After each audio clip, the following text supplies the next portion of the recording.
ओम नमो भगवते वासुदेवाय नमः। संक्षिप्त महाभारत कथा सभा पर्व के अंतर्गत भाग 14। आज की कथा में कौरव सभा में द्रौपदी भीमसेन की भीषम प्रतिज्ञा। ये अद्भुत घटना देखकर सभी सभासद स्पष्ट रूप से दुशासन को धिक्कारने और द्रौपदी की प्रशंसा करने लगे। उस समय भीमसेन के दोनों होठ क्रोध से कांप रहे थे। उसने भरी सभा में हाथ से हाथ मलकर गरजते हुए शपथ ली, देश देशांतर के नरपतिगण ध्यान से मेरी बात सुने। ऐसी बात ना कभी किसी ने कही होगी और ना कोई आगे कहेगा। मैं जो कुछ कह रहा हूँ, यदि वैसा ना करूँ तो मुझे अपने पूर्व पुरुषों की गति ना मिले। मैं शपथ खाकर कहता हूँ कि मैं रणभूमि में बलत भरत कुल का लंक पापी दुरात्मा दुशासन की छाती फाड़ डालूंगा और उसका गरम गरम खून पीऊंगा। भीमसेन की भीषम प्रतिज्ञा सुनकर सभी के रंगोटे खड़े हो गए। सभी सभासद भीमसेन की भूरी भूरी प्रशंसा और दुशासन की निंदा करने लगे। अब तक दुशासन द्रौपदी का वस्त्र खींचते खींचते थक गया था। वस्त्रों का ढेर लग गया था और वह अपनी असमर्थता पर खींचकर लज्जा के मारे बैठ गया। चारों ओर तहलका मच गया। दुशासन के लिए सबके मुंह से धिक्कार धिक्कार के शब्द निकलने लगे। लोग कहने लगे, कौरव द्रौपदी के प्रश्नों का उत्तर क्यों नहीं देते? हाय हाय, ये तो बड़े खेद की बात है। अब धर्म के मर्मज्ञ विदुर जी ने हाथ उठाकर सबको शांत करते हुए कहा, सभासद वृंद, द्रौपदी आप लोगों के सामने प्रश्न रखकर अनाथ के समान रो रही है, परंतु आप लोगों में से कोई भी उसके प्रश्न का उत्तर नहीं देता। ये अधर्म है। अर्थ पुरुष दुखाग्नि से जलकर ही सभा की शरण लेता है। सभासदों को चाहिए कि सत्य और धर्म का आश्रय लेकर उसे शांति दे। श्रेष्ठ पुरुषों को सत्य के अनुसार धर्म संबंधी प्रश्नों की मीमांसा अवश्य करनी चाहिए। विकर्ण ने अपनी बुद्धि के अनुसार उत्तर दे दिया। अब आप लोग भी राग द्वेष के वेग को रोककर द्रौपदी के प्रश्नों का उचित उत्तर दीजिए। जो धर्मज्ञ पुरुष सभा में जाकर किसी के प्रश्न का उत्तर नहीं देता, उसको आधा झूठ बोलने का पाप लगता है। जो झूठी बात कहता है उसके संबंध में तो कहना ही क्या। इस विषय में मैं आप लोगों को एक इतिहास सुनाता हूँ। एक बार दैत्यराज प्रहलाद के पुत्र विरोचन और अंगिरा ऋषि के पुत्र संधवा ने एक कन्या प्राप्ति के लिए आपस में विवाद कर लिया और मैं श्रेष्ठ हूँ ऐसी प्रतिज्ञा करके दोनों ने प्राणों की बाजी लगा ली। इस विवाद का निर्णय करने के लिए दोनों ने प्रहलाद जी को ही चुना। उनके पास जाकर दोनों ने पूछा, आप ठीक ठीक निर्णय दीजिए कि हम दोनों में श्रेष्ठ कौन है। प्रहलाद जी बड़े असमझ में पड़ गए। एक और पुत्र के प्राण और दूसरी ओर धर्म, कुछ भी निश्चय ना कर सकने के कारण प्रहलाद जी महर्षि कश्यप जी के पास गए और उनसे पूछा, महाभाग, आप देवता, असुर और ब्राह्मणों का धर्म जानते हैं। मैं इस समय बड़े धर्म संकट में हूँ। आप कृपा करके ये बतलाइए कि किसी प्रश्न का उत्तर ना देने से तथा जानबूझकर कुछ का कुछ उत्तर देने से क्या गति होती है। महर्षि कश्यप ने कहा, जो जानबूझकर राग द्वेष अथवा भय के कारण ठीक ठीक उत्तर नहीं देता, अथवा जो गवाह गवाही देने में ढिलाई करता है या कुछ का कुछ कह देता है, वह वरुण के सहस्त्र पाशों में बंध जाता है। प्रत्येक वर्ष में उसके पास की एक एक गांठ खुलती है। इसलिए जिसे सत्य का सुस्पष्ट ज्ञान हो उसे सत्य ही बोलना चाहिए। जिस सभा में अधर्म से धर्म को दबा दिया जाता है और वहाँ के सभासद अधर्म को नहीं हटाते तो सभासद ही पाप भागी होते हैं। जिस सभा में निंदित पुरुष की निंदा नहीं होती वहाँ के सभापति को उसके अधर्म का आधा, करने वाले को चौथाई और अन्य सभासदों को भी पाप का चौथाई भाग प्राप्त होता है। जहाँ निंदित पुरुष की निंदा होती है वहाँ सभापति और सदस्य पाप मुक्त रहता है। सारा पाप केवल कर्ता को ही लगता है। प्रहलाद जो जानबूझकर प्रश्न का उत्तर धर्म के प्रतिकूल देते हैं, उनके आगे पीछे की 7 पीढ़ियां और स्रोत समर्थ आदि शुभ कर्म नष्ट हो जाते हैं। साथियों से धोखा खाने पर मनुष्य को बहुत बड़ा दुख होता है। जो पुरुष झूठ बोलता है उसे उससे भी अधिक दुख भोगना पड़ता है। प्रत्यक्ष देखकर, सुनकर और धारणा से भी गवाही दी जा सकती है। सत्यवादी साक्षी के धर्म और अर्थ नष्ट नहीं होते। सभासदों, कश्यप जी की बात सुनकर दैत्यराज प्रहलाद ने अपने पुत्र से कहा, बेटा विरोचन, सधम्बा के पिता अंगिरा मुझसे श्रेष्ठ हैं। सुधन्वा की माता तुम्हारी माता से श्रेष्ठ है और सुधन्वा तुमसे श्रेष्ठ है। इसलिए अब ये सुधन्वा ही तुम्हारे प्राणों के स्वामी हैं। ये चाहे तुम्हारे प्राण ले लें और चाहे छोड़ दें। प्रहलाद की सत्यवादिता से प्रसन्न होकर सुधन्वा ने कहा, प्रहलाद, आप पुत्र के प्रेम पर वश ना होकर धर्म पर अटल रहें। इसलिए मैं आपके पुत्र विरोचन को आशीर्वाद देता हूँ कि वह 100 वर्ष तक जीवित रहे। अवश्य ही धर्म पर दृढ़ रहने से प्रहलाद अपने पुत्र को मृत्यु से और अपने को अधर्म से बचाने में समर्थ हुए। सभासदों, आप लोग अपने धर्म और सत्य की दृष्टि से द्रौपदी के प्रश्न का उचित उत्तर दें। विदुर जी की बात सुनकर सभासदों में से किसी ने कुछ उत्तर नहीं दिया। कर्ण ने कहा, दुशासन भाई, इस दासी द्रौपदी को घर ले जाओ। कर्ण की आज्ञा पाते ही दुशासन भरी सभा में द्रौपदी को घसीटने लगा। वह लज्जावश कांपने लगी और पांडवों की ओर देखकर बोली,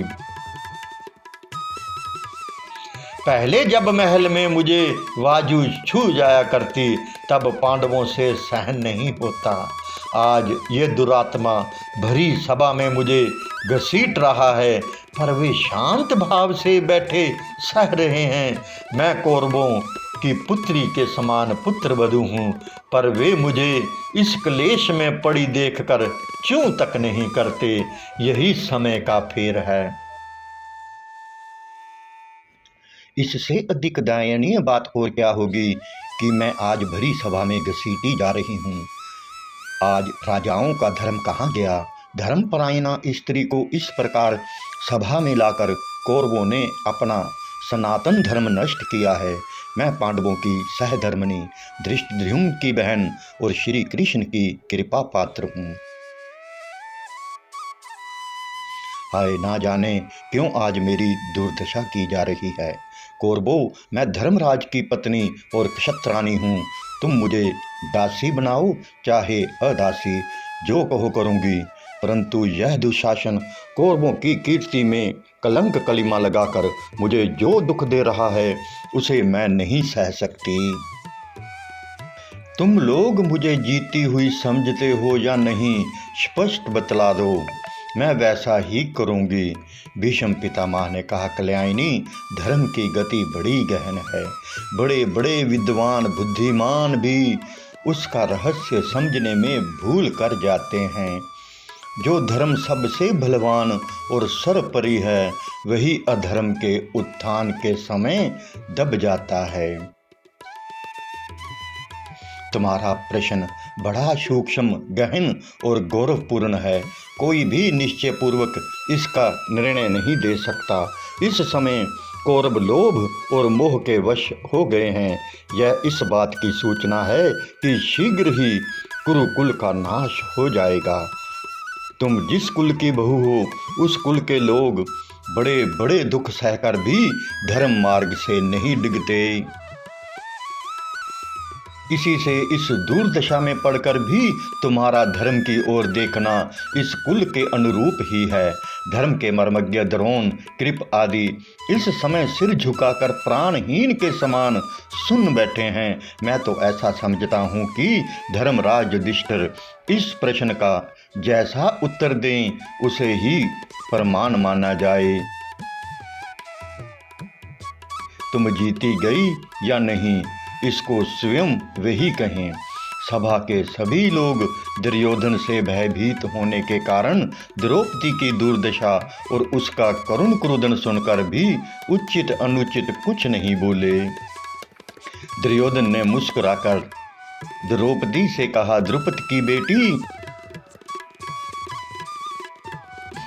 तेरे ये प्रश्न तेरे उदार स्वभावपति भीम, अर्जुन, सहदेव और नकुल के प्रति हो रहा। ये ही तेरा प्रश्न का उत्तर क्यों नहीं देते? यदि ये आज सभ्यों के समान कह दें कि युधिष्ठिर का तुझ पर कोई अधिकार नहीं और उन्हें झूठा ठहरा दे, तो तू अभी दासीपने से मुक्त हो सकती है।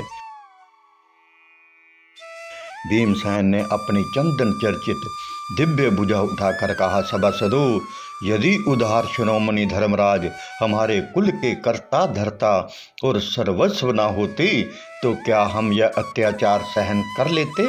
ये हमारे पुण्य, तप और जीवन के स्वामी हैं। यदि ये अपने को हारा हुआ मानते हैं, तो हम भी हार गए, इसमें संदेह ही क्या है? यदि मेरी प्रभुता होती, तो क्या दुरात्मा दुशासन द्रौपदी के केश पकड़कर भूमि पर गिराकर और पैरों से ठुकराकर भी अब तक जीवित रहता? मेरे इन लोह डंडों के समान लंबे और मोटे भुज डंडों को देखिए। इनके बीच में आकर एक बार इंद्र भी पिस जाए। मैं धर्म की रस्सी से बंधा हूँ। अर्जुन ने मुझे रोक दिया है। धर्मराज का गौरव भी मुझे इस संकट से पार होने के लिए कुछ करने नहीं देता। यदि धर्मराज मुझे इशारे से भी आज्ञा दे दें, तो इन क्षुब्ध जंतुओं को मैं क्षण भर में ही मसल डालूं। भीम की क्रोध अग्नि को भभकते देख भीष्म, द्रोण और विदुर ने कहा, भीमसेन, क्षमा करो, तुम्हारे लिए कुछ भी कठिन नहीं है, तुम सब कर सकते हो। उस समय धर्मराज युधिष्ठिर बेहोश से हो रहे थे। दुर्योधन ने उन्हें पुकार कर कहा, राजन, भीम, अर्जुन, नकुल और सहदेव तुम्हारे वश में हैं। अब तुम ही द्रौपदी के प्रश्न का उत्तर दो। क्या तुम ऐसा मानते हो कि द्रौपदी दांव पर नहीं हारी गई? मतवाले दुरात्मा दुर्योधन ने युधिष्ठिर से ऐसा कहकर कर्ण की ओर देखा और मुस्कुराकर भीमसेन को लज्जित करने के लिए अपनी मोटी मोटी जंघा दिखाने लगा। भीमसेन की आंखें क्रोध से लाल हो गई। उन्होंने चिल्लाकर सभा मंडप को प्रतिध्वनित करते हुए कहा।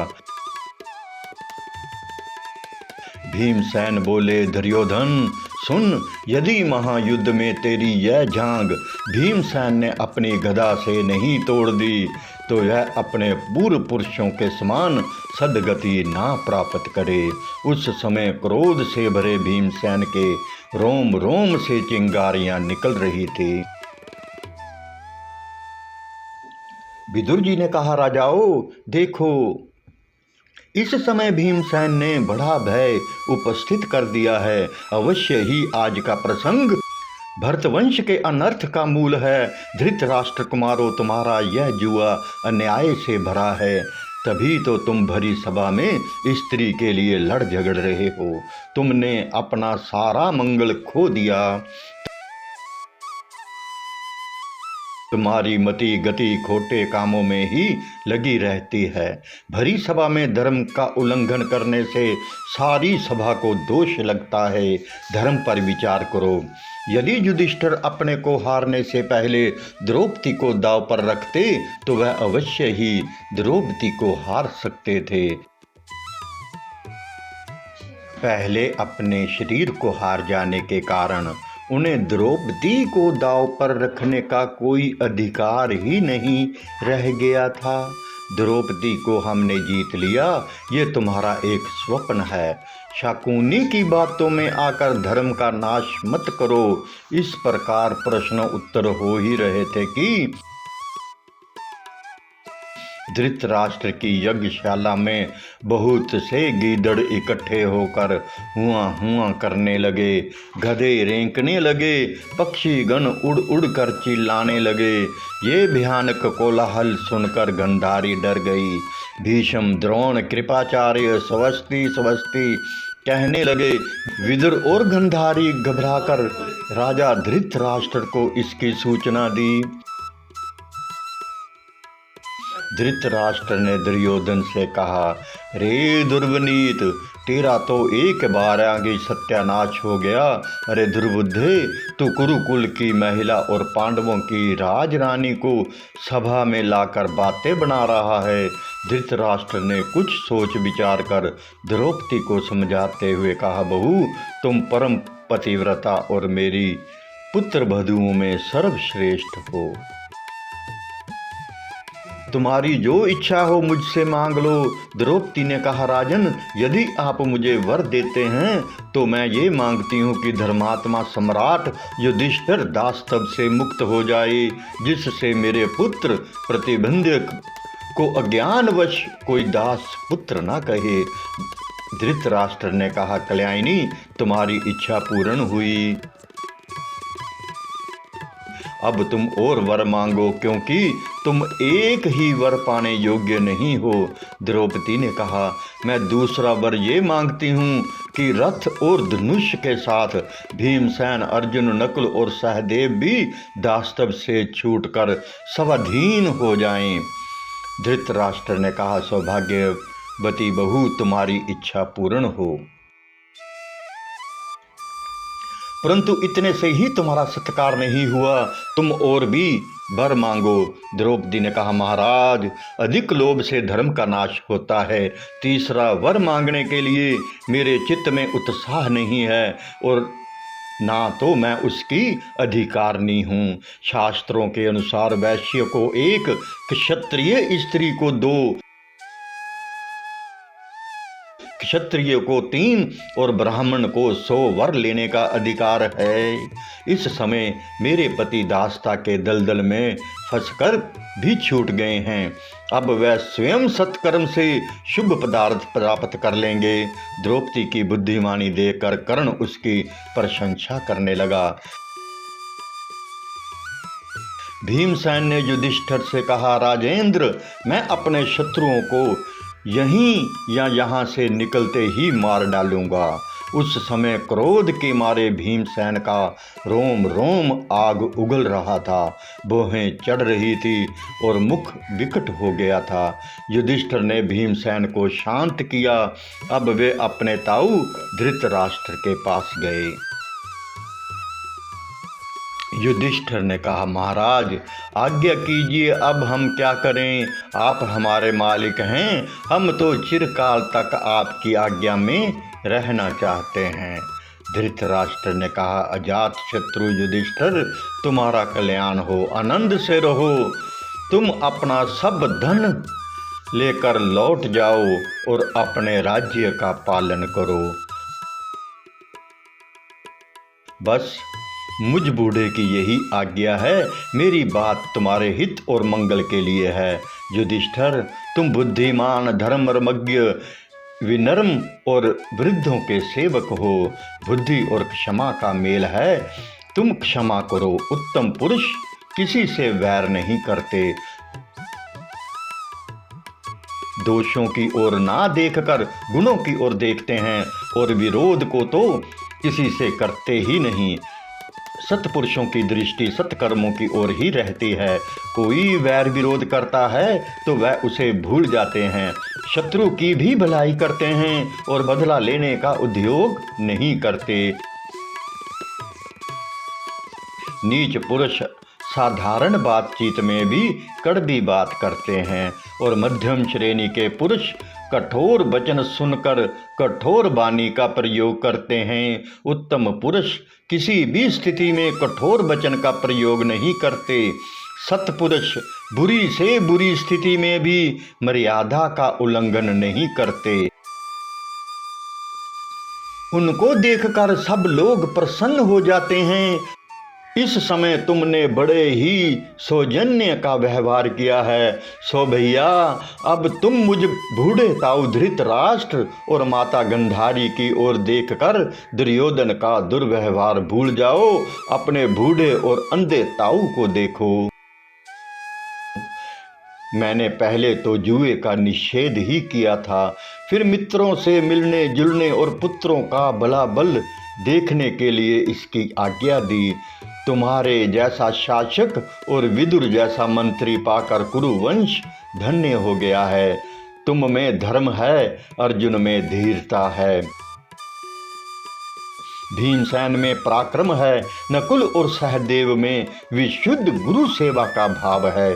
धर्मराज, तुम्हारा कल्याण हो। अब तुम खांडव प्रस्थ जाओ। धर्मराज युधिष्ठिर बड़ी नम्रता से शिष्टाचार के साथ प्रज्ञा चक्षु धृतराष्ट्र की अनुमति प्राप्त करके अपने भाई बंधु एवं इष्ट मित्रों के साथ इंद्रप्रस्थ के लिए रवाना हुए। ओम नमो भगवते वासुदेवाय नमः। प्रिय मित्रों, आप सभी हमारे YouTube चैनल कान्हा सेवा के साथ जुड़ें तथा अपने सभी मित्रों को भी हमारे चैनल को लाइक और सब्सक्राइब करने के लिए आज ही आमंत्रित करें। आपके मित्र भी इन कथाओं का आनंद लें। धन्यवाद। हरे कृष्ण कृष्ण कृष्ण हरे हरे, हरे राम राम राम हरे हरे। जय श्री कृष्ण।